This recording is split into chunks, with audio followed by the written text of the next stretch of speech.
नमस्कार एमपी, आप सभी का स्वागत है आज के लाइव फोन इन प्रोग्राम में। मैं हूं आपके साथ मोनिका। जैसा कि आप सभी जानते हैं कि नवरात्र आरंभ हो चुके हैं और आज है नवरात्र का दूसरा दिन यानी ब्रह्मचारिणी देवी का दिन। हमें कैसे करनी चाहिए माता की आराधना, कैसे उन्हें प्रसन्न करना चाहिए, कैसे उनसे आशीर्वाद प्राप्त करना चाहिए, ये सारी बातें आज कार्यक्रम में होंगी। लेकिन फिलहाल आपके लिए है कुछ खास, आइए चलिए देखते हैं। या देवी सर्वभूतेषु मां ब्रह्मचारिणी रूपेण संस्थिता नमस्तस्यै नमस्तस्यै नमस्तस्यै नमो नमः। नवरात्रि के दूसरे दिन मां के ब्रह्मचारिणी स्वरूप की आराधना और पूजन की जाती है। जो साधक इस रूप की पूजन करते हैं उन्हें तप, त्याग, वैराग्य, संयम और सदाचार की प्राप्ति होती है। उनका प्रत्येक संकल्प पूर्ण होता है। माता ब्रह्मचारिणी के दाहिनी हाथ में अक्षमाला, बाएं हाथ में कमंडल है और इनका संपूर्ण रूप ज्योतिर्मय है। शास्त्रों में उल्लेख है कि माता ब्रह्मचारिणी पूर्व जन्म में राजा हिमालय के घर मैना के गर्भ से उत्पन्न हुई। देवर्षि नारद के कहने पर माता ब्रह्मचारिणी शिव को पति के रूप में प्राप्त करने के लिए वन में जाकर हजारों वर्ष केवल फल को खाकर कठिन तपस्या करती रहीं। पुनः शिव को विशेष प्रसन्न करने के लिए ब्रह्मचारिणी ने 3000 वर्षों तक वृक्ष से गिरे सूखे पत्तों को खाकर ही तपस्या की। इस तपस्या के कारण ही उनका नाम तपश्चारिणी या ब्रह्मचारिणी पड़ा। इस तपस्या उपरांत उन्होंने भगवान शिव को प्रसन्न कर लिया। कथा का सार यह है कि जीवन के कठिन समय में भी मन विचलित नहीं होना चाहिए। नवरात्रि की हार्दिक शुभकामनाएं। जय माता दी। जय माता दी। तो भाई ये तो हुई माँ ब्रह्मचारिणी की बात, उनके बारे में हमने जाना। आइए अब आपको बता देते हैं कि क्या है आज की तिथि, क्योंकि आज की तिथि जानना भी बेहद आवश्यक है। आज है विक्रम संवत 2079 के आश्विन मास की शुक्ल पक्ष की द्वितीया, तदनुसार 27 सितंबर 2022 दिन है मंगलवार। मंगलवार का दिन है आज। मंगल के साथ करते हैं कार्यक्रम की शुरुआत, और कार्यक्रम की शुरुआत में हम आपको बताते हैं एक खास विचार, क्योंकि विचार के साथ ही किसी भी कार्य की शुरुआत करनी चाहिए, एक सोच के साथ शुरुआत करनी चाहिए। आज का विचार है, कलम तभी साफ और अच्छा लिख पाती है जब वो थोड़ा झुक कर चलती है। वही हाल जिंदगी में इंसान का भी होता है, इसलिए हमें हमेशा ही झुक कर चलना चाहिए और जीवन में आगे बढ़ना चाहिए। आइए अब लेते हैं आज का इतिहास। आज के दिन इतिहास में क्या खास हुआ था। 1825 में इंग्लैंड में स्टॉकट डार्लिंगटन लाइन की शुरुआत के साथ ही दुनिया का पहला सार्वजनिक रेल परिवहन शुरू हुआ था। 1961 में सियरा लियोन संयुक्त राष्ट्र का 100वां सदस्य बना था। 1988 में अमेरिकी अंतरिक्ष यान डिस्कवरी का कैंप कैनेवरल से प्रक्षेपण किया गया था। 1998 में इंटरनेट सर्च इंजन गूगल की स्थापना हुई थी। 2002 में न्यूयॉर्क में विश्व बैंक और IMF की वार्षिक बैठक हुई थी। 2005 में बिल गेट्स लगातार 11वें साल दुनिया के सबसे धनी व्यक्ति बने थे। ये हुई आज के इतिहास की बात। मैं आप सभी को बता दूं कि ये है फ़ोन इन प्रोग्राम, लाइव कार्यक्रम है। इस कार्यक्रम के दौरान आप हमें फ़ोन कर सकते हैं। हमारे फ़ोन नंबर्स जल्दी से नोट कर लीजिए। हमारे नंबर्स हैं 0755266049 और हमारा टोल फ्री नंबर है 1800200640। इन नंबर्स पर आप हमसे संपर्क कर सकते हैं और हमारे आज के विषय विशेषज्ञ से प्रश्न भी पूछ सकते हैं। हमारे आज के दोनों विषय बेहद खास हैं। आप सभी को बताना चाहूँगी कि आज है विश्व पर्यटन दिवस। विश्व पर्यटन दिवस की हम सभी के जीवन में क्या अहमियत होती है, क्या भूमिका होती है, इस बारे में जानेंगे। और इस विषय पर बात करने के लिए आज कार्यक्रम में हमारे साथ मौजूद हैं हमारे आज के विशेषज्ञ। स्वागत करना चाहेंगे प्रशांत सिंह बघेल जी का। नमस्कार सर, आपका बहुत बहुत स्वागत है कार्यक्रम में। आप संयुक्त संचालक योजना मध्य प्रदेश पर्यटन बोर्ड हैं। और साथ ही साथ मैं आपको बताना चाहूँगी हमारे आज के जो दूसरे खास मेहमान हैं उनसे भी आपकी मुलाकात कराते हैं। हमारे साथ मौजूद हैं पंडित राम किशोर वैदिक जी। आप वरिष्ठ कथावाचक और ज्योतिषाचार्य हैं। नमस्कार, आपका बहुत बहुत स्वागत है पंडित जी। जैसा कि मैंने आप सभी को बताया ही है कि आज है विश्व पर्यटन दिवस। हम सभी जानते हैं कि पिछले 2 वर्षों में हम सभी के जीवन में जो पर्यटन है वो कहीं ना कहीं कम हो गया था, लेकिन हम सभी को अपने घर से बाहर जब हम घूमने के लिए निकलते हैं, अपने परिवार के साथ समय व्यतीत करते हैं, उसमें हमें बहुत आनंद मिलता है। हमारे ज़िंदगी में जो कठिनाइयाँ चल रही होती हैं, परेशानियाँ चल रही होती हैं, उनसे थोड़ा सा दूर निकलते हैं, हम बाहर निकलते हैं और परिवार के साथ थोड़ा सा समय व्यतीत करते हैं। आज पर्यटन दिवस है, इसे क्यों मनाया जाता है और इस बार की थीम क्या है, आइए जानते हैं प्रशांत जी से। सर, क्या कहना चाहेंगे आप? जी, सबसे पहले तो सारे दर्शकों को मेरी ओर से नमस्कार। विश्व पर्यटन दिवस एक्चुअली जब संयुक्त राष्ट्र विश्व पर्यटन संगठन, जिसे UNWTO भी कहते हैं जी, उसने 1980 में 1980 में जी, पहली बार विश्व पर्यटन दिवस मनाया। वो विश्व पर्यटन दिवस इसलिए मनाया जाता है कि इसके ठीक 10 साल पहले 1970 में UNWTO का एग्जिस्टेंस जी, संयुक्त राष्ट्र में मान्य किया गया था। तो इस दिवस को याद करने के लिए विश्व पर्यटन दिवस मनाया जाता है। जी। सर, इस बार की थीम क्या रखी हुई है विश्व पर्यटन दिवस की? विश्व पर्यटन दिवस हर वर्ष एक थीम रखता है। जी। इस बार रीथिंक टूरिज्म।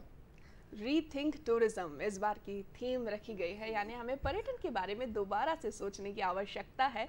कैसे हम सोच सकते हैं, इसके अलग अलग पहलू क्या क्या हो सकते हैं, इस बारे में हम चर्चा करेंगे। लेकिन आइए हम पंडित जी से भी बात कर लेते हैं और जानते हैं नवरात्र के बारे में, क्योंकि हम सभी जानते हैं कि देवी आराधना करने से हमें बहुत अच्छा फल प्राप्त होता है, मनवांछित फल की प्राप्ति होती है।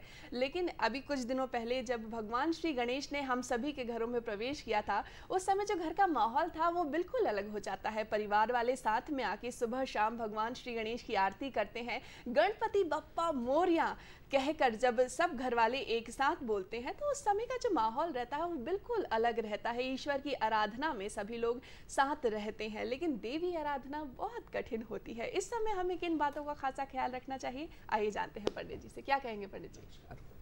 देखिए, या देवी सर्वभूतेषु शक्तिरूपेण संस्थिता, नमस्तस्यै नमस्तस्यै नमस्तस्यै नमो नमः। क्या बात।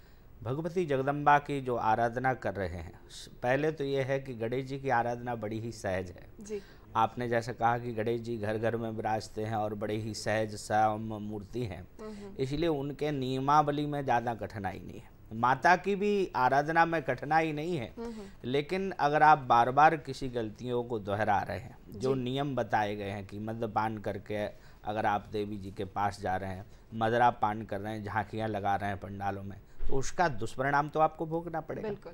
क्योंकि ये अगर दुर्गा है, पार्वती के ही सारे रूप 64 योगिनी आदि हैं, और जो भी षोडश मातृका आदि हैं वो भी भगवती का ही रूप हैं।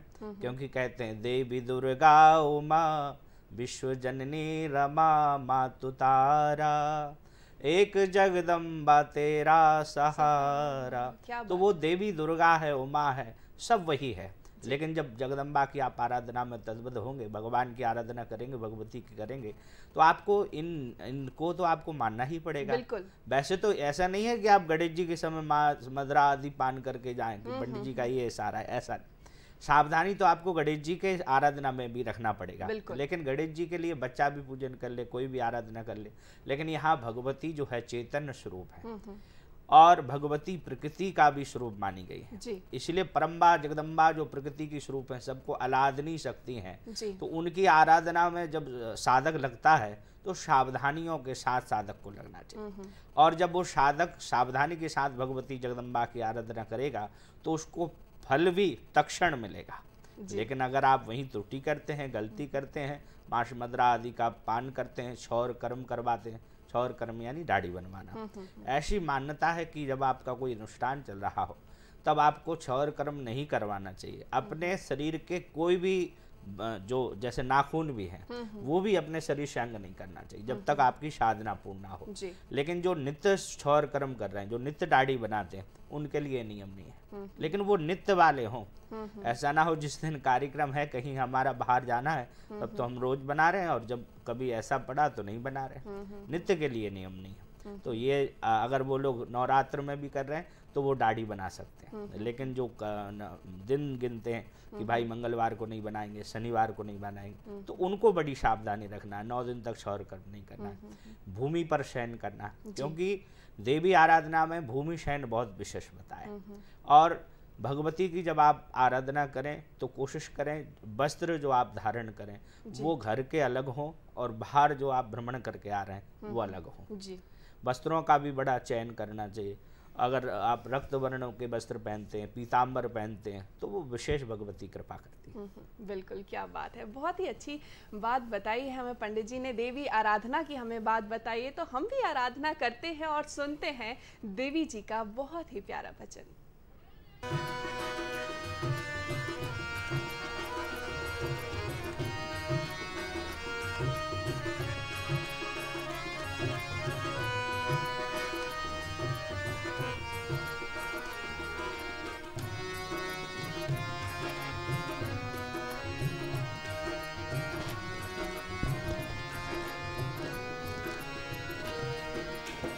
तेरी ही मूरत मन में बसी है, तेरे दरस की आस जगी है।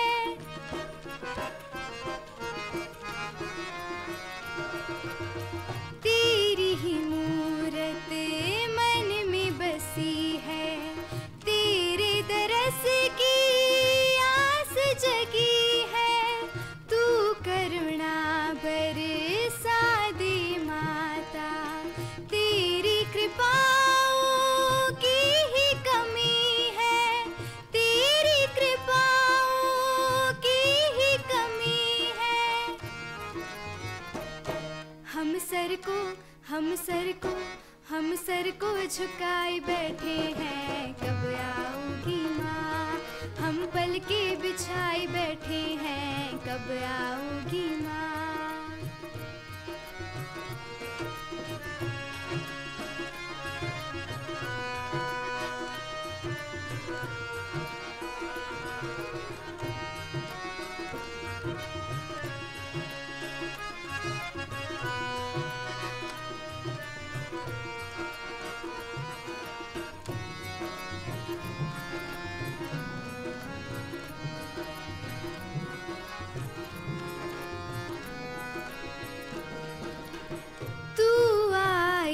तो आई बहारें, तू आई तो देखो नजारे।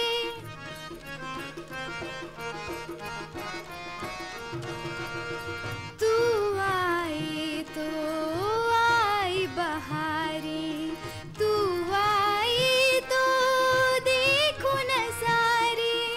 हे जगदम्बा कृपा कर दे, बाट निहारे भक्त तिहारे, बाट निहारे भक्त तिहारे। हम दीप जलाए बैठे हैं, कब आओगी माँ। हम पलके बिछाए बैठे हैं, कब आओगी माँ। घर अंगना चौक पुराए, घर बंधन वार सजाए। घर अंगना चौक पुराए, घर बंधन वार सजाए। हम आस लगाए बैठे हैं, कब आओगी माँ। हम पलके बिछाए बैठे हैं, कब आओगी माँ। हम पलके बिछाए बैठे हैं, कब आओगी माँ। हम पलके बिछाए बैठे हैं, कब आओगी माँ। हम पलके बिछाए बैठे हैं, कब आओगी माँ। हम पलके बिछाए बैठे हैं, कब आओगी माँ। जिस प्रकार हम पलके बिछाए बैठे हैं, कब आओगी माँ। और भाई माता जी आ गई हैं। 9 दिन माता जी हमारे घरों में विराजमान रहेंगी, जगह जगह पंडालों पे रहेंगी। और हम ऐसा मानते हैं कि 9 दिन तो माता का आशीर्वाद रहता ही है, परंतु पूरे साल हम आराधना करते हैं, माँ को प्रसन्न रखते हैं। और इसके पीछे ये नहीं होता है कि हमें कुछ चाहिए, क्योंकि कई लोग सोचते हैं ना कि पंडित जी मैं आपसे भी जानना चाहूँगी, मनवांछित फल की प्राप्ति के लिए आराधना करनी चाहिए, तो क्या ऐसा संभव है? क्योंकि कहा जाता है कि भक्त के मन में यदि सच्चाई है तो हमें बोलने की भी आवश्यकता नहीं होती कि हमें क्या चाहिए, माता सब जानती हैं। देखिए, बहुत अच्छा प्रश्न आपने किया मोनिका जी। भगवती जगदम्बा जो है वो सब कुछ जानने वाली है, अंतर्यामी है, लेकिन अपने यहाँ दो प्रकार की भक्ति है, एक सकाम भक्ति, एक निष्काम भक्ति। और जो साधक अपनी साधना में प्रदत्त हो जाता है वो सकाम भक्ति करता है, वो कभी कामनाएं नहीं करता, वो निष्काम करता है, वो कामना रहित भक्ति उसकी रहती है। और एक है उसको कामनाएं चाहिए, तो वो जो है कामनाओं के सहित भक्ति कर रहा है, एक निष्काम। क्या बात। तो जब निष्काम भक्ति में भक्त लगता है, विचार करिए कोई पंडित जी कहीं कथा कर रहे हो या आप मंदिर में जाएं, और आप जब मंदिर में पहुंचे तो वहाँ पर एक जगह रसगुल्ला रखा है, एक जगह और अन्न प्रसाद रखा है। पंडित जी के यहाँ गए, उनके मन में ये आया कि ये आए हैं तो इनको जो है मैं रसगुल्ला भी दे दूँ, ये फल भी दे दूँ, और वहाँ अनार भी रखा है वो भी दे दूँ, और काजू किशमिश रखे हैं तो वो भी सब रख के एक दोने में मैं इनको दे दूंगा। लेकिन जब आप गए तो आपने कहा कि पंडित जी मुझको ये अनार दे दीजिए, तो आप विचार करिए कि वो अब अनार ही देगा, वो अन्य चीज क्यों देगा। ऐसे ही जब हम भगवती की आराधना में लगते हैं तो भगवती तो ये चाह रहे हैं क्योंकि वो कृपामयी है, और कुपुत्रो जाए तत्कुचित भी कुमाता न भवती, माता को माता नहीं हो सकती, दयावंत है, तो वो तो चाह रही कि सारे दोने ही में सारा जो भी भोग सामग्री है। क्योंकि देखिए जब एक बच्चा रोता है, जब रोता है तो माँ खिलौने फेंकती सबसे पहले बच्चे के पास कि ये बच्चा इन प्रकार जो है शांत हो जाए। और जब वो बच्चा शांत नहीं होता, उसको माँ की लालसा लगती है कि मैं माँ से ही मिलूंगा, और तब वो माँ देखती है कि अब ये खिलौने से नहीं मान रहा है, तब माँ अपनी गोद में अपने अंक में भर लेती जी। और अंक में भर के उसको जो सांत्वना जो आवश्यकता है वो सब दे देती जी। ऐसे ही जब साधक साधना में बढ़ता है तो कामनाओं से करता है तो भगवती या कोई भी देवी देवता उतनी उसकी कामना पूरी करके दूर हट जाते हैं। लेकिन जब हम निष्काम भक्ति करते हैं तो ये जो हमारी अणिमा आदि सिद्धियां हैं ये भी जब ठुकरा देता है साधक, तब फिर भगवती की प्राप्ति। बिल्कुल बिल्कुल, यानी कि माता रानी की हमें प्राप्ति करनी है तो हमें अपने अंदर बहुत सारी कामनाएं नहीं रखनी है, हमें निष्काम भावना से माँ की आराधना करनी है, भक्ति करनी है। क्योंकि आज पर्यटन दिवस भी है, हम बात करते हैं बघेल जी से, जानते हैं सर, क्योंकि हम सभी जानते हैं कि पिछले 2 वर्षों में पर्यटन की संभावनाएं कम हो गई थी और इस बार यही थीम भी रखी गई है पर्यटन की संभावनाओं को बढ़ाने के लिए। तो चूंकि हम मध्य प्रदेश में हैं तो क्यों ना हम मध्य प्रदेश के पर्यटन की बात करें और जाने कि मध्य प्रदेश में पर्यटन की कितनी संभावनाएं हैं। देखिए, सबसे पहले तो संभावनाओं की बात है तो मध्य प्रदेश देश के केंद्र में है जी, और मध्य प्रदेश जो नैसर्गिक प्राकृतिक संपदाएं हैं उनसे भरपूर है। बिल्कुल। और मध्य प्रदेश के शानदार wild life tourism, national parks और वाइल्ड लाइफ सेंचुरीज, इसके अलावा मध्य प्रदेश के पास हेरिटेज संपत्तियाँ, हेरिटेज विरासत अकूत है। बिल्कुल। और विश्व में किसी भी अच्छे पर्यटन स्थल को मध्य प्रदेश से तुलना करने पे मध्य प्रदेश जो है बेहतर पाया जाएगा, यहाँ तक मेरा मानना है। बिल्कुल बिल्कुल। तो मैं आप सभी को बताना चाहूँगी ये सजीव लाइव फोन इन प्रोग्राम है। इस कार्यक्रम के दौरान आप हमसे संपर्क कर सकते हैं, कॉल कर सकते हैं। हमारे नंबर्स हैं 0755266049 और हमारा टोल फ्री नंबर है 1800233040। इन नंबर्स पर आप संपर्क कर सकते हैं और आज के विषय से संबंधित यदि आपके मन में कोई प्रश्न है तो आप अवश्य ही पूछ सकते हैं। बघेल सर, मैं आपसे जानना चाहूँगी कि हम देखते हैं पर्यटन तो हम सभी करना चाहते हैं, घूमना चाहते हैं, देश में तो घूमना चाहते हैं, विदेशों में जाने की हमारी इच्छाएं तीव्र रहती हैं देश में भ्रमण करने के बजाय। तो इस बारे में आपका क्या कहना है? क्योंकि हम सभी जानते हैं जब हम देश के बाहर जाते हैं, घूमने का मन सभी को करता है, लेकिन देश का पैसा भी फिर बाहर जाता है। और जब हम पर्यटन के लिए निकलते हैं तो घर से निकलते वक्त ऑटो में या टैक्सी में बैठने से लेके वापस लौटने तक जो रोजगार प्राप्त होता है लोगों को, तो उसके बारे में भी मैं चाहूँगी कि आप हम सभी को बताएं। बिल्कुल, बहुत ही रिलेवेंट प्रश्न है आपका जी। और आजकल ये ट्रेंड देखने में आ रहा है, खासकर कोरोना काल में जब लोगों को बिल्कुल बंद रहे और उनको घूमने के लिए मौके नहीं मिले, तो जैसे ही कोरोना ख़त्म हुआ तो लोग बागों ने घूमना शुरू किया जी। और आपसे बताएं कि विदेश में तो घूमना शुरू ही किया है और मध्य प्रदेश में और देश में डोमेस्टिक पर्यटन जो है जी, वो भी बहुत तेज़ी से आगे बढ़ा है जी। और आपको ये भी हम जो हमारी एक मॉरल रिस्पॉन्सिबिलिटी है, हम ये बाहर के जो विदेश में रहने वाले पर्यटन के जो मौके हैं उनको तो हम देख लेते हैं, लेकिन कई बार ऐसा भी होता है कि हम मध्य प्रदेश के रहने वाले मध्य प्रदेश में जो पर्यटन के मौके हैं और अपॉर्चुनिटीज़ हैं उनको इग्नोर कर जाते हैं जी। और कई बार तो आपको बताएं कि हनुवंतिया को मिनी गोवा कहा जाता है। बिल्कुल।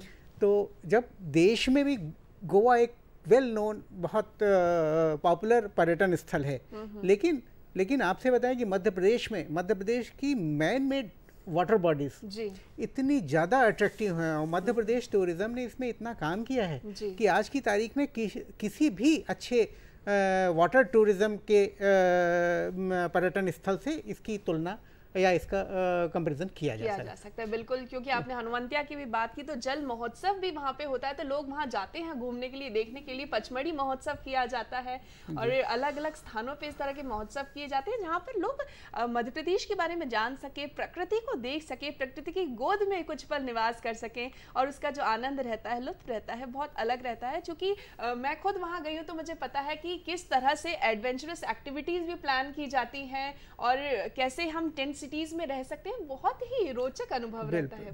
बिल्कुल अलग अनुभव है ये।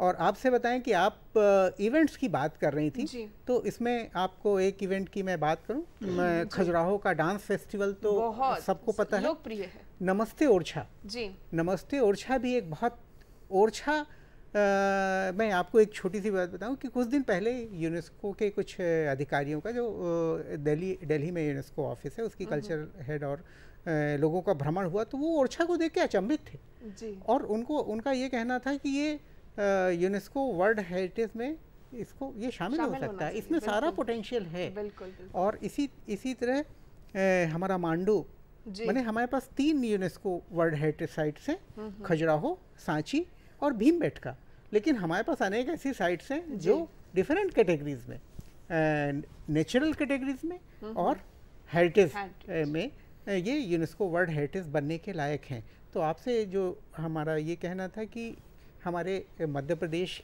के निवासियों को मध्य प्रदेश की सारी अपॉर्चुनिटीज़ एक्सप्लोर करके, उनको देख के और इनको डोमेस्टिक टूरिज़्म और मध्य प्रदेश का टूरिज़्म जो है, जो उसमें उनके पैसे भी कम खर्च होंगे और इसके साथ ही मध्य प्रदेश के निवासियों को भी इसका फायदा पहुंचेगा और आनंद भी दोगुना हो जाएगा। और तो इसीलिए हमें करना चाहिए। लेकिन सर एक बात खास तौर से आती है कि जब भी हम पर्यटन के लिए निकलते हैं उस समय हमारी रिस्पॉन्सिबिलिटीज़ क्या क्या होनी चाहिए, तो सर मैं चाहूँगी कि इस बारे में भी आप हम सभी को बताएं। ये बहुत ही समयानुकूल प्रश्न है। इस समय पूरे विश्व में रिस्पॉन्सिबल टूरिज़्म की चर्चा हो रही है जी। तो आपको बताएं कि केरला में रिस्पॉन्सिबल टूरिज़्म ने पहले काम शुरू किया जी। और उसके बाद जो बहुत महत्वपूर्ण काम मध्य प्रदेश ने भी शुरू किया है जी। और रिस्पॉन्सिबल टूरिज़्म, सबसे पहले लोगों के मन में ये प्रश्न उठ सकता है कि क्यों रिस्पॉन्सिबल टूरिज़्म क्यों जी। देखिए, हम कहीं जाते हैं तो कुछ न कुछ पर्यावरण को नुकसान पहुंचता है, तो इसके साथ ही हमारी रिस्पॉन्सिबिलिटीज़ भी बढ़ जाती हैं। बिल्कुल।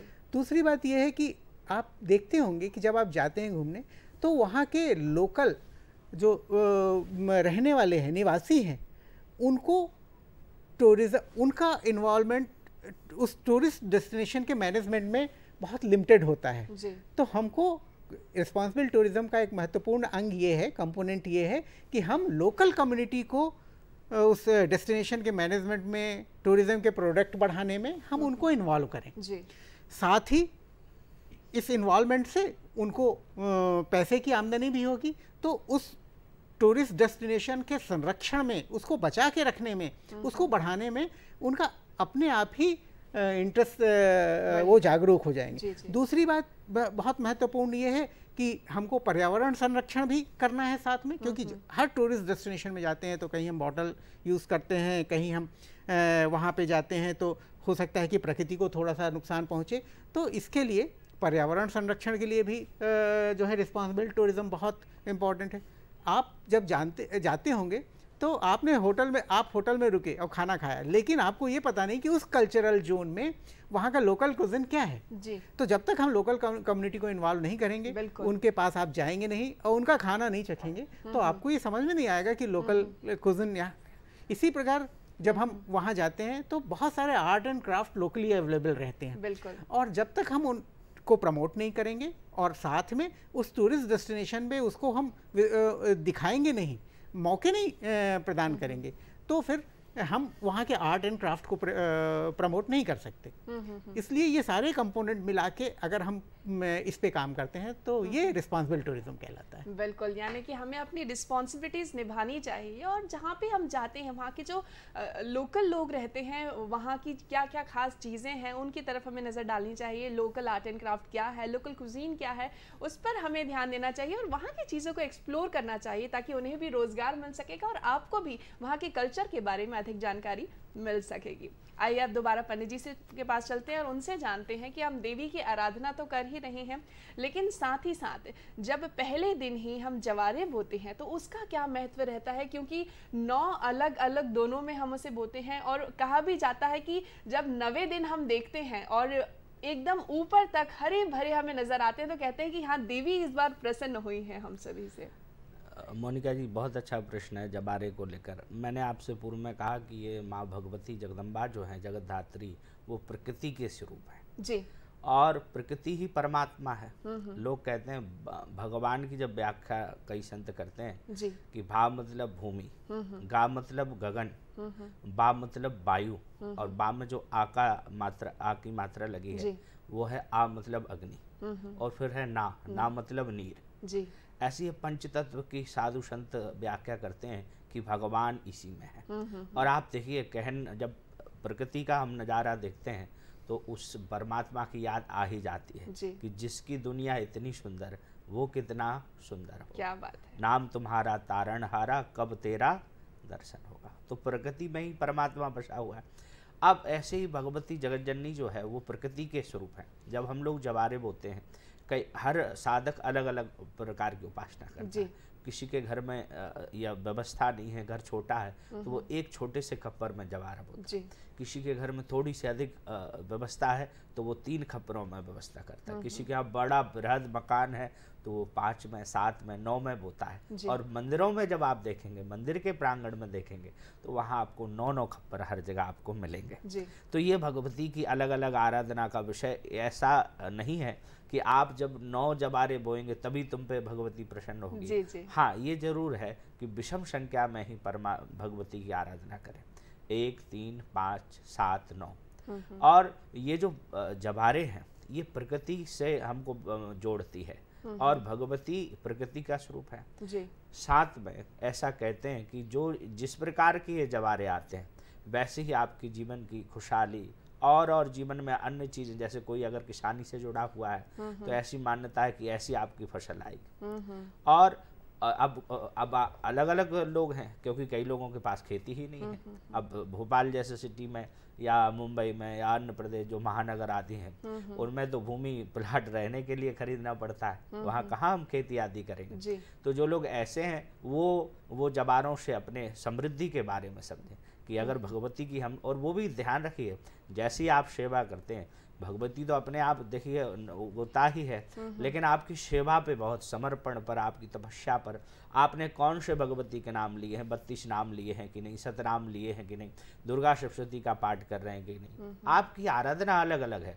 और जो भक्त जिस प्रकार की आराधना करके भगवती को रिझाता है तो भगवती, और जिसको कुछ नहीं आता वो तो भगवान के भजन करे, क्योंकि नाम श्रवण कीर्तनम, पहला श्रवण, कोई सुने, दुर्गा सप्तशती आदि सुने, बाँच सकते तो बाँचे, कीर्तन करें भगवती की, कीर्तन यानी ये भजन हो गया, और मनन, मनन बहुत आवश्यकता है। मन से ही भगवती को पाया जा सकता है और ये प्रकृति के ही स्वरूप में जब आप करेंगे, जबारे बोएंगे, तो फिर आप देखेंगे भगवती की आराधना का फलस्वरूप एकदम बड़े बड़े जबारे हो जाते हैं। बिल्कुल सही कहा आपने।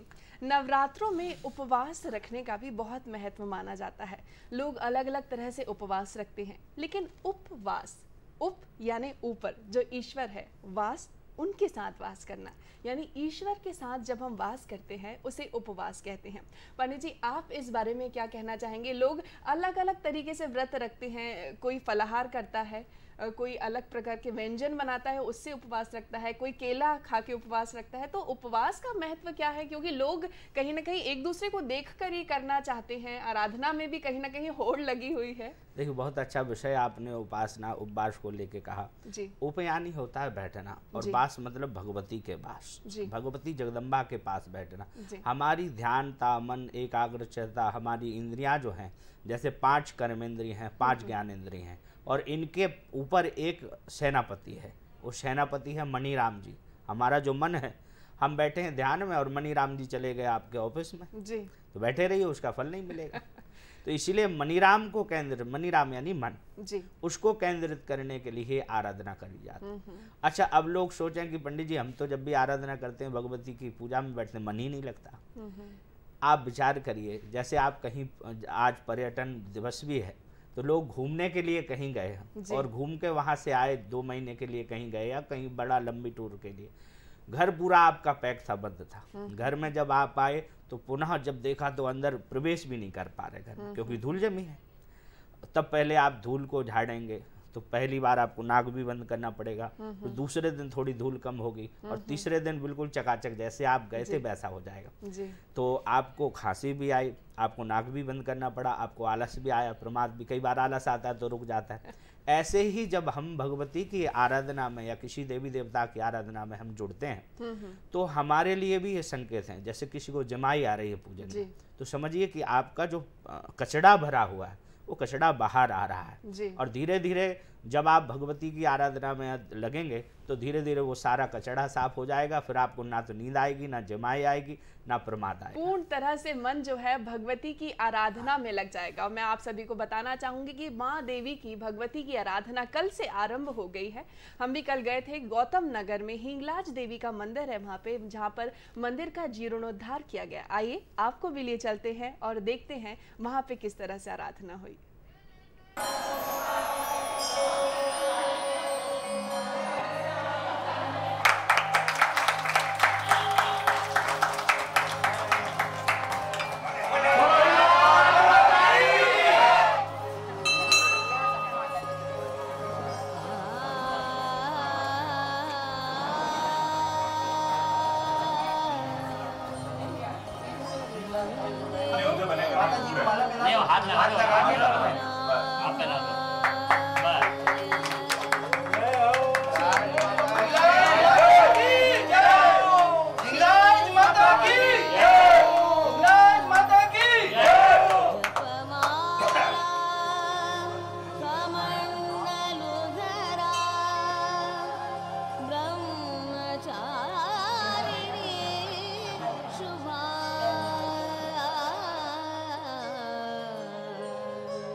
हिंगलाज माता मंदिर रचना नगर भोपाल में देवी जी की स्थापना वर्ष 1994 में की गई थी। तब से मंदिर जीर्ण शीर्ण अवस्था में था।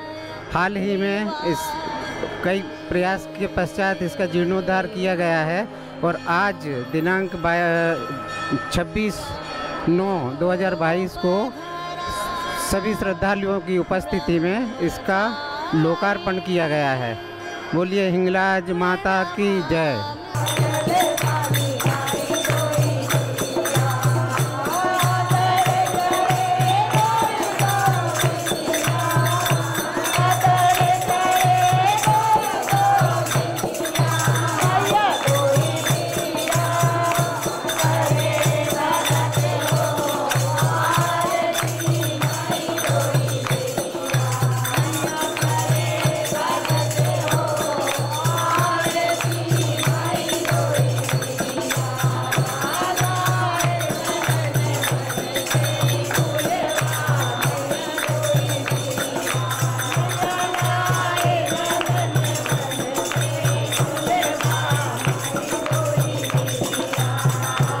शारदीय नवरात्रि का पहला दिन है, बड़ा मांगलिक दिन है।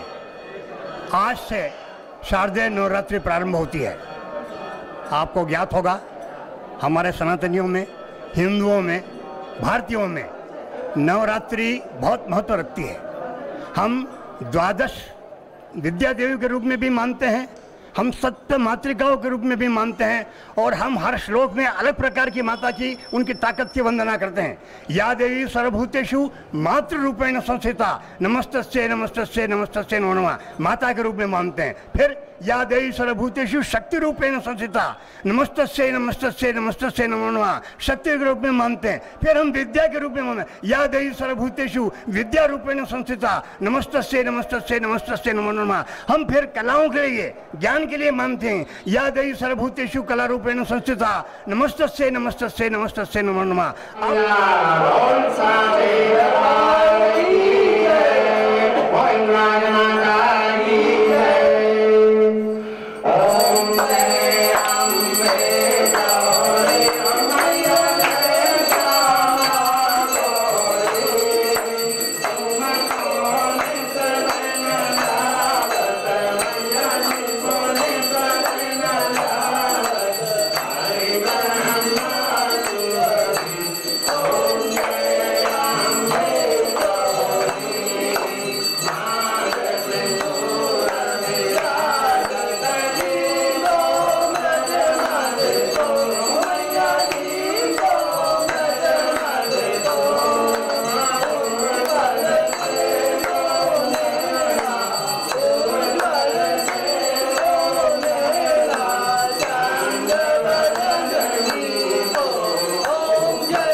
नाथ की जय। तो ये 9 दिन तो सच में हम सभी के घरों में आराधना होती है, जगह जगह पंडाल लगते हैं, वहाँ सुबह से ही भजनों की आवाज़ आती है, घरों में भी भजन संध्या का आयोजन किया जाता है। साथ ही साथ मैं आपको बता दूं कि जगराते भी किए जाते हैं। तो मैं पंडित जी आपसे जानना चाहूँगी, क्योंकि आरती हम सभी ने अभी देखी, तो माँ की आराधना में आरती किस तरह से करनी चाहिए? क्योंकि आरती घुमाने का जो महत्व है वो भी अपना अलग रहता है, सीधे से घुमाए जाते, कई लोग कहते हैं कि ओम के आकार में हमें आरती करनी चाहिए, तो आप क्या कहेंगे?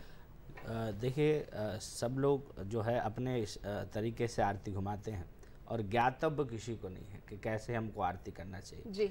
आप कई पुस्तकें ऐसी हैं जिनमें आरती के बारे में दिया है और 7 बार भगवती की आरती उतारना चाहिए और ओमकार यानी सबसे पहले प्रारंभ जो है सिर से होगा, फिर कंठ पर आएगा, फिर कटी पर, फिर निचले चरणों में, ऐसे घुमाते हुए नीचे तक। हम क्या करते हैं, बिल्कुल एक्शन, बिल्कुल सीधे खड़े हो जाते हैं जी। कई लोगों को आपने देखा होगा आरती घुमाते तो एक ही हाथ में थाली पकड़ते हैं। हाँ।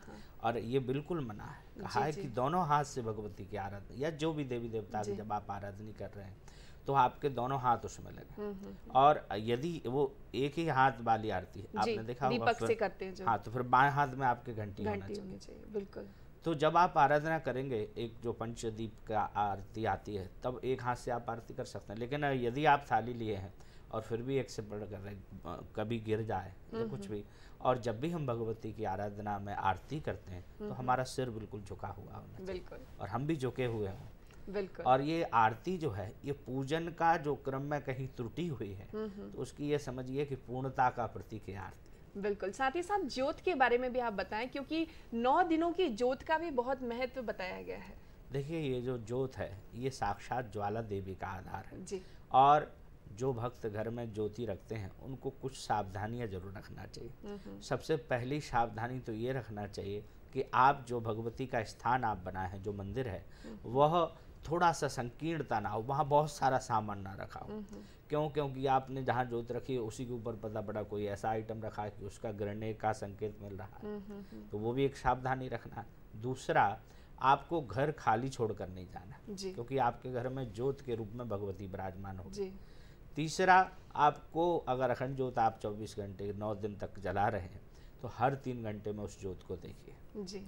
आप इन चीज़ों को ध्यान देंगे, कभी ज्योत खंडित नहीं होगी। लेकिन हम क्या करते हैं, 3 घंटे की जगह 6-7 घंटे में देखते हैं। भला उसमें घी भरा हो लेकिन फिर भी उसको सवारिए। आपके यहाँ कोई आया हुआ मेहमान आपके घर में आता है, आप मेहमान को छोड़ के जाते हैं क्या? बिल्कुल नहीं। तो 3 घंटे में तो भगवती की ज्योत देखिए। अच्छा, जो लोग भगवती की ये ज्योत को जलाए हैं, आराधना कर रहे हैं, वो जब ज्योत जलाएं तो वो ये है जरूर करें कि हे माँ, ये आप ज्वाला के रूप में इसमें विराजमान हो रही हैं और मेरी सामर्थ्य तो नहीं है, मेरे से जो सेवा बनेगी वो तो मैं करूँगी या करूँगा, लेकिन जैसे अकबर ने आप पर जल भी चढ़ा दिया, लोहे से मढ़वा दिया, फिर भी आप जलती रही, तो भगवती वही रूप आपका यदि हवा पानी यहाँ आ जाए किसी कारणवश, अकारण से, तो भगवती आपकी रक्षा करना, मैं सेवा में कोई कमी। क्या बात है, बिल्कुल। तो सेवा में कमी नहीं होनी चाहिए, हमारे अंदर की जो भावना है वो सच्ची होनी चाहिए। देवी जरूर हम सभी का साथ देती हैं। सर, मैं आपसे जानना चाहूँगी, मध्य प्रदेश की हम बात कर रहे हैं, पर्यटन की बात कर रहे हैं आप, तो किस तरह की पॉलिसीज़ हैं मध्य प्रदेश में पर्यटन के लिए? जी, ये सबके लिए बहुत महत्वपूर्ण सूचना होगी। जी, हमारे पास मध्य प्रदेश पर्यटन ने बहुत अच्छी पॉलिसीज़ जो इन्वेस्टर्स फ्रेंडली हैं और साथ ही जनसाधारण के लिए भी उपयोगी हैं, ऐसी पॉलिसीज़ तैयार की हैं। जैसे हमारे पास लैंड पॉलिसी है। हम ये जानते हैं कि सिर्फ शासन अगर प्रयास करे तो पर्यटन का विकास नहीं हो सकता। जो विकसित स्थल हैं उनमें देखिए तो प्राइवेट इन्वेस्टमेंट और लोगों का जो अपना प्रयास है वो भी बहुत महत्वपूर्ण है। इसलिए मध्य प्रदेश टूरिज़्म के पास इसकी अपनी लैंड पॉलिसीज़ है, जिसमें लैंड बैंक्स हैं। लोग बाग अपनी पसंद की लैंड उसमें आइडेंटिफाई कर लेते हैं, फिर ट्रांसपेरेंट बिड के माध्यम से, निविदा के माध्यम से लैंड अलॉटमेंट की कार्रवाई की जाती है। इसी प्रकार जो हमारे पास हेरिटेज बिल्डिंग्स हैं वो भी हम लोगों को मौके उपलब्ध कराते हैं कि उसको भी टूरिज़्म केंद्र के रूप में परिवर्तित किया जा सके। इसको भी हम लीज पे प्रदान करते हैं, उसके लिए भी एक पॉलिसी है।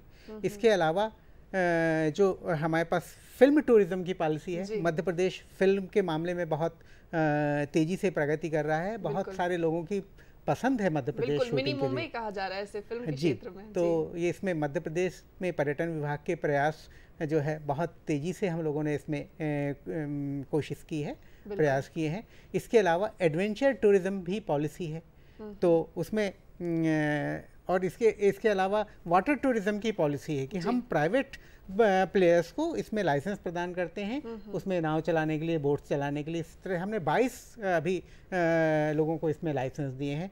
और इसके अलावा कैंपिंग पॉलिसी है कि बहुत सारी कैंपिंग साइट्स हैं, तो उनमें भी लोग बाग कैंपिंग साइट डेवलप करके लोगों को एक दूसरे तरह का एक्सपीरियंस दे सकते हैं। बिल्कुल। साथ ही साथ मैं आप सभी को बताना चाहूँगी कि जैसे किसी को प्रोत्साहित करने के लिए इनाम दिया जाता है ताकि वो उस क्षेत्र में कुछ अच्छा करे, आगे बढ़े, वैसे ही आज मिंटो हॉल में भी पर्यटन दिवस मनाया जा रहा है और साथ ही साथ वहाँ पे भी कई सारे लोगों को पुरस्कृत किया जा रहा है। सर, तो किस तरह से उन्हें प्रोत्साहन किया जा रहा है? जी, मिंटो हॉल में जो हमारे प्रदेश में जो टूरिज़्म में इन्वॉल्व हमारी जो होटल्स हैं और अदर जो कंपोनेंट्स हैं, उसमें जो बेहतर कर रहे हैं उनको हम लोग पुरस्कार देते हैं। एक सूचना और देना चाहेंगे आपको कि आज ही के दिन दिल्ली में पर्यटन मंत्रालय भी नेशनल अवार्ड्स दे रहा है और इसमें लगभग 8 मेन कैटेगरीज में और सब कैटेगरीज मिला लें तो 81 कैटेगरीज में टूरिज्म मिनिस्ट्री मंत्रालय, पर्यटन मंत्रालय अवार्ड देता है। तो मध्य प्रदेश का पिछला रिकॉर्ड बहुत अच्छा रहा है। पिछले इस साल 18-19 के वर्ष 18-19 के अवार्ड दिए जा रहे हैं। इसमें मध्य प्रदेश को 8 अवार्ड्स मिल रहे हैं और आज के दिन हमारे प्रमुख सचिव महोदय टीम के साथ वहाँ दिल्ली में हैं और वो अवार्ड मध्य प्रदेश की ओर से प्राप्त कर रहे हैं। बिल्कुल। और ये हम सभी के लिए गौरव की भी बात है कि मध्य प्रदेश को 8 अवार्ड्स मिल रहे हैं पर्यटन के क्षेत्र में। हम सभी जानते हैं कि मध्य प्रदेश में पर्यटन की बहुत सारी संभावनाएं हैं, लेकिन साथ ही साथ यदि हम बात करें अंतर्राष्ट्रीय पर्यटकों को मध्य प्रदेश में लाने की, तो सर उसके क्षेत्र में किस तरह से कार्य किया जा रहा है? जी, ये वास्तव में बहुत महत्वपूर्ण प्रश्न है और मध्य प्रदेश ने इस मामले में विशेष प्रयास किए हैं। और आपको एक जानकारी देना चाहेंगे कि एक यूनेस्को का 2011 में हिस्टोरिक अर्बन लैंडस्केप की रिकमेंडेशंस जारी हुई थी। वो ऐसी हिस्टोरिकल सिटीज़ में कि भविष्य में इनका विकास इस ढंग से हो कि इनकी कोर वैल्यू, हेरिटेज वैल्यू जो है बिना उसको नुकसान पहुंचे इस शहर का विकास किया जाए, तो इसकी रिकमेंडेशंस जारी करते हैं। साउथ एशिया में पहली बार मध्य प्रदेश के ग्वालियर और ओरछा को यूनेस्को ने खुद चयन किया है और इसके लिए जो है मध्य प्रदेश टूरिज्म बोर्ड के साथ वो मिलकर ये प्रोजेक्ट कर रहे हैं और जो इसके लिए जो हिस्टोरिक अर्बन लैंडस्केप के रिकमेंडेशन यूनेस्को के दिल्ली ऑफिस खुद तैयार कर रहा है और वो भविष्य में मध्य प्रदेश शासन की ये योजना है कि इसको हम उन शहरों के मास्टर प्लान में शामिल कर लेंगे और साथ ही ताकि उनका भविष्य में उसी ढंग का विकास हो पाए। इसके अलावा हम बहुत महत्वपूर्ण जैसे ओरछा और मांडू, इनको कोशिश करें, इनके नॉमिनेशन डोजियर्स बनवा रहे हैं, इसको यूनेस्को में प्रस्तुत करेंगे और कोशिश करेंगे कि इनका यूनेस्को वर्ल्ड हेरिटेज साइट में नॉमिनेशन हो जाए। इसके अलावा एक क्रिएटिव सिटी नेटवर्क है यूनेस्को लेवल पे, उसमें डिफरेंट सेक्टर्स में जो उन शहरों की जो मास इकोनॉमी, जो हेरिटेज वो सेक्टर क्रिएटिव सेक्टर है और मास इकोनॉमी उससे ड्राइव होती है, उसमें उसका महत्वपूर्ण स्थान हो, ऐसे शहर उन कैटेगरीज में नॉमिनेट किए जाते हैं। फिर इंटरनेशनल लेवल, अंतर्राष्ट्रीय लेवल पे विचारों का आदान प्रदान और ये शुरू होता है उस कैटेगरी के, उस सेक्टर के अन्य शहर से डेलीगेशंस, वर्कशॉप्स शहरों में, उन शहरों में होती हैं। तो हम कोशिश ये कर रहे हैं कि हम मध्य प्रदेश के शहरों को जिनमें जैसे ग्वालियर म्यूज़िक के लिए है, भोपाल लिटरेचर के लिए जाना जाता है, इनको क्रिएटिव सिटी नेटवर्क में यूनेस्को लेवल पे शामिल किया जाए। क्या बात है, तो बहुत ही अच्छी बात सर ने हमें बताई है। लेकिन सर एक चीज़ और ख़ास तौर से मैं आपसे जानना चाहूँगी कि पर्यटन का स्ट्रक्चर क्या है मध्य प्रदेश में, क्योंकि लोग बड़ा कंफ्यूज हो जाते हैं कि मध्य प्रदेश टूरिज्म बोर्ड और मध्य प्रदेश टूरिज्म कॉर्पोरेशन के बारे में, तो आप हमें इस बारे में भी बताएं। जी, बहुत रिलेवेंट प्रश्न है। एक्चुअली सबसे ऊपर तो पर्यटन विभाग है, शुरू में विभाग था। पर्यटन दिवस के अवसर पे एक चीज़ और बताना चाहूँगा कि 24 मई को मध्य प्रदेश का पर्यटन दिवस मनाया जाता है और ये 1978 में पर्यटन निगम की स्थापना हुई थी। इसके स्थापना दिवस को ही पर्यटन दिवस के रूप में मध्य प्रदेश में मनाया जाता है। एक तो सूचना ये, दूसरे मध्य प्रदेश में पर्यटन विभाग के अंतर्गत 2 निगम, कॉरपोरेशन या बोर्ड कार्यरत हैं। एक मध्य प्रदेश पर्यटन बोर्ड, ये नॉट फॉर प्रॉफिट ऑर्गेनाइजेशन है और इसके अध्यक्ष जो होते हैं माननीय मुख्यमंत्री महोदय हैं और इसके साथ ही इसके उपाध्यक्ष हमारे मुख्य सचिव महोदय हैं, चीफ सेक्रेटरी सर हैं और उसके साथ माननीय पर्यटन मंत्री भी इसकी वाइस प्रेसिडेंट होते हैं और इसके जो प्रमुख सचिव हैं उसके मैनेजिंग डायरेक्टर होते हैं। इनका पर्यटन बोर्ड का मुख्य कार्य है पॉलिसी, जैसे योजना, मैं पर्यटन बोर्ड में काम कर रहा हूँ, पॉलिसी मेकिंग, इन्वेस्टर्स को आमंत्रित करना, पॉलिसीज बनाना। हम टूरिज्म को डेवलप करने के लिए प्रोजेक्ट बनाते हैं और उसमें विभिन्न इस गवर्नमेंट ऑफ इंडिया की और स्टेट गवर्नमेंट की जहाँ भी अपॉर्चुनिटीज़ रहती हैं, मौके रहते हैं, वो हम अपने प्रोजेक्ट सबमिट करते हैं, उससे फंडिंग लेते हैं मध्य प्रदेश के टूरिस्ट डेस्टिनेशन को डेवलपमेंट करने के लिए। रिस्पॉन्सिबल टूरिज्म आपसे बताया, तो रिस्पॉन्सिबल टूरिज्म के तहत हमने 3-4 प्रोजेक्ट्स विशेष रूप से ले रखे हैं, जिनमें एक रूरल टूरिज्म है, होम स्टेज का प्रोजेक्ट और उसके साथ ही जो हमने एक safe tourism destination for women, ये बहुत महत्वपूर्ण है। क्या बात है। इसके लिए UN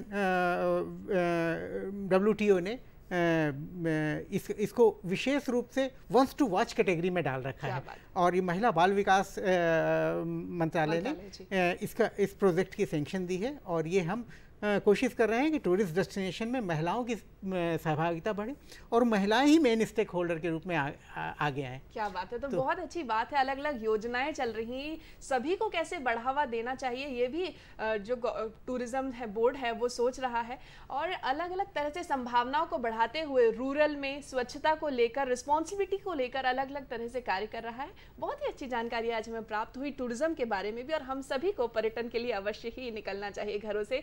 मध्य प्रदेश जहाँ पर आप रहते हैं उसे जानना चाहिए, पहचानना चाहिए, क्योंकि कार्यक्रम का समय अब समाप्ति की ओर है। तो मैं जाते जाते पंडित जी आपसे जानना चाहूंगी कि हम देवी की आराधना करते हैं, तो आराधना करते हैं, यदि हमसे कोई गलती हो जाए तो हमें क्षमा कैसे मांगनी चाहिए? अपराध सहस्राणि क्रियन्ते हरनिशं दासो या इति मां मत्वा क्षमस्व परमेश्वरे गतं पापं गतं दुःखं गतं दारुण्यमेव च आगता सुख संपत्ति पुण्योहम तब दर्शनात्। ये तो संस्कृत के श्लोक हुए जी।